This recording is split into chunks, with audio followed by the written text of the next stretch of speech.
it is Lily and I'm back with another video, and I just realized that I look totally naked, but I am not. I am wearing a top, as you can see. Today I want to talk about something very, very important. It's about being consistent. There's so much advice being thrown at you on a consistent basis by these different social media gurus or social media, gods, or I don't know, that's probably not the right way of calling them, but social media influencers saying that you gotta be consistent, you gotta be consistent, consistency. And yes, consistency is extremely important. So why are people struggling with consistency? And here's the reason why. This is what I believe in. If you're an entrepreneur, or you're a content creator, or someone who wants to influence the world and impact the world in your own unique way, you're probably a rebel. You're probably a rebel at heart, and you don't want to do things because someone else is telling you to do so. So this is my theory behind it. You are not consistent because you feel like someone else is telling you to be consistent. Now here's the thing, when you make up your mind, and you have ambitions for yourself, and you want to live life on your own terms, and you have to do certain things, remember, you're doing it for you. You take a step back and really see, am I really doing it for other people, or is it for me? And if it's for you, so why the hell are you struggling with consistency? Nobody else told you that you need to do all of these different things. So it's important. It's so incredibly important to take a step back and have the awareness to know that nobody's forcing you to be consistent. These people are trying to help you.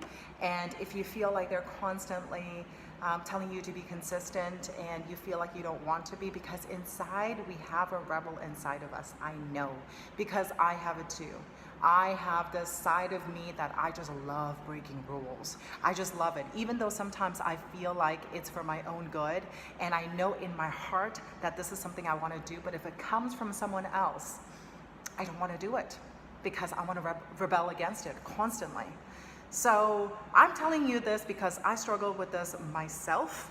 So if you're like me and there's a part of you like, I don't feel like doing it because I want to rebel against it, take a step back and ask yourself the question, am I doing this for somebody else, or is this just solely for me?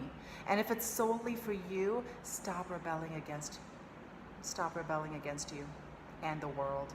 You don't have to. If it's from a burnout perspective, take some time aside, go for a run, go for a meditation, go for a walk, whatever you need to do, but get into the right mindset and knowing that nobody is forcing you to do this. And the second thing about consistency is the fact that sometimes we are very focused on the intensity, like we do a lot in the beginning and then we burn ourselves out. So really just focus on the small chunks and focus on one task at a time. When I am, well, this is not a good example because right now I'm working out and filming this video, but I'm almost done my workout. Focus on one thing at a time. Don't think like, oh my goodness, I have all of these different things to do. I have 100 things to do before I go to sleep. Don't worry about it. Focus on the next thing. Just the next thing. Focus on what you're doing right now, and then focus on what you have to do right after that. And before you know, by the end of the night, you've finished everything that you need to finish. And this also goes in terms of long-term planning. If you are planning on doing something for the next 100 days, don't think about it like, oh my God, I have to do it for the next 100 days. Just think about like, how am I going to get through today? How am I going to get through tomorrow? And so on. And before you know, it's going to build up. And the last thing is document yourself.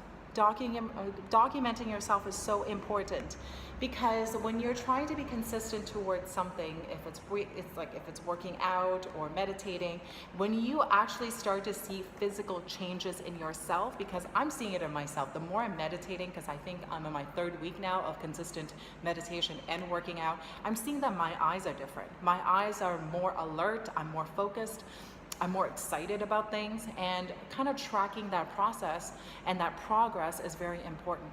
So let's just quickly recap the 3 things about if you're struggling with consistency. Number 1 is get rid of that feeling that you're doing it for someone else. Okay? It's great to be a rebel. I think it's awesome to be a status quo disturber in the entrepreneurship world, because the world is made up of people like that. Awesome, but do not rebel against you.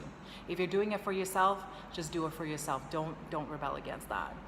The second thing is just focus on one thing at a time. Don't think about it if there's like this giant to-do list. Just focus on one thing at a time, and then you'll get there. And also breaking everything down. It doesn't have to be like, oh my goodness, I have to do 100 days worth of work. Think about it as like, okay, let me get through today, and then tomorrow's another day, and so on. And the last part is document your progress. I was going to say progress your document. Document your progress, because it's very fulfilling and rewarding to see how you have changed. Anyways, guys, thank you so much for watching. I struggle with consistency myself. I think I am good like 80% of the time, and then 20% of the time I'm like freaking out. And these are the things that has helped me stay consistent. I've been incredibly consistent for the past 3 weeks, and it's not only about 3 weeks, about the rest of my life. So I'm gonna continue on with this. So hopefully this helps you guys as well. Have an amazing day, and I will see you guys in the next video. Bye bye.